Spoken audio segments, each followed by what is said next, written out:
Back to Rush Hour Radio. I'm your show host, Chris Reschetar, licensed loan officer with Movement Mortgage. We've been talking here with Tyler DiPretorio from the Stephen Cooley Real Estate Group at Keller Williams. There you go.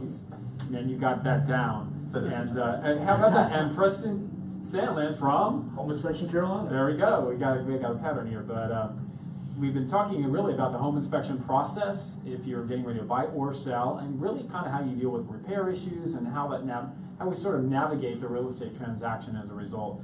And Preston, you've really talked a lot about sort of the benefits of doing the inspection beforehand, and even the process that buyers go through if there wasn't a pre-inspection done by the seller, and sort of all the components and how that impacts the closing timeline, etc.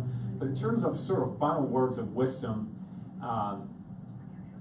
how early should they order the home inspection in the process if you have a buyer getting ready to buy a home? Well, I would encourage you to do it usually within the first week of going under contract, as soon as you can. I know it's you're going to pay that money. It is one big risk assessment, but it's better to know these things up front and get an answer sooner rather than like 2 weeks before closing, and then you find out all these things are going on. And yeah, I would get it done as soon as possible. So words are get the home inspection done as soon as possible. What was your other word of wisdom for our listeners here today? My other words of wisdom is just try to be reasonable. Understand that these are humans on both sides of the contract. We all make mistakes. I think most people are inherently good. And try to put yourself in the other person's shoes for just a moment and understand what they are asking or what you are asking for. Just try to be reasonable. That's the final word of wisdom. Okay. I can remember when, I had bought a house. It's the house before the one I'm living in now, and actually it was when I was selling. Correct me. Sorry about that. But when I was selling my home, the home inspection was provided to us. We got the list of things that we needed to repair, and we were feverishly trying to get everything done by the closing date, of course, and trying to move out and clean and etc. Right, doing all the things you need to do to get out of the house. And so we were. And some of the items I was doing myself because they weren't major items. Like, one of them was just like the deck board railing needed to be nailed down, things like that. So the buyers were coming over to the house, and I'm like literally finishing things up as we speak. And the two buyers and the realtor came in, and our realtor was there, and my wife was there, and I'm like, got my hammer out. I'm still like working, right? Are you fixing things, or are you entering negotiations? Literally, they sat and talked for an hour and a half, and then left. And so it was just like when you said, kind of giving the benefit of the doubt, right? Being reasonable.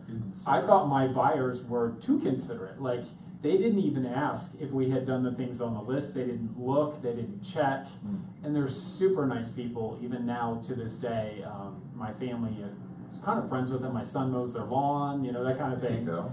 And just great people. So that was an example where somebody was overly honest and really trusted what we were doing. But that's not always the case. Unfortunately, it's not. It's not always the case. I've seen it all. I mean, I've seen people that I want everything on that list. Right. And then I've seen other people that were totally cool about it. And I've seen, the sellers on their end, I'm not fixing a thing. I already gave them a deal on this. I'm not fixing nothing. Or in vice versa, that I've seen sellers that fix everything, go beyond, and tell them about the neighbors and everything else, because they're just that. But I think that the best way is, like Tyler said, somewhere in the middle. Say, it's reasonable. I can live with this, and this. I can fix that myself. That's okay. But I really got to have this fixed.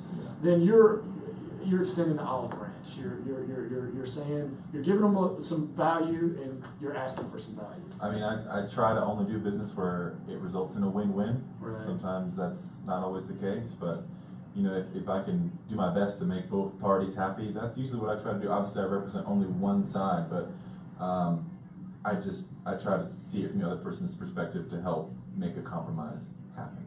Yeah, that's perfect. Used to at the closing, I guess it's different now with Dodd-Frank, but used to, I had to all sit down at the closing table together, and we really don't want Not that so much that anymore. fixed, but now it's different. So I don't know. Yeah, At different times, I think it is definitely so.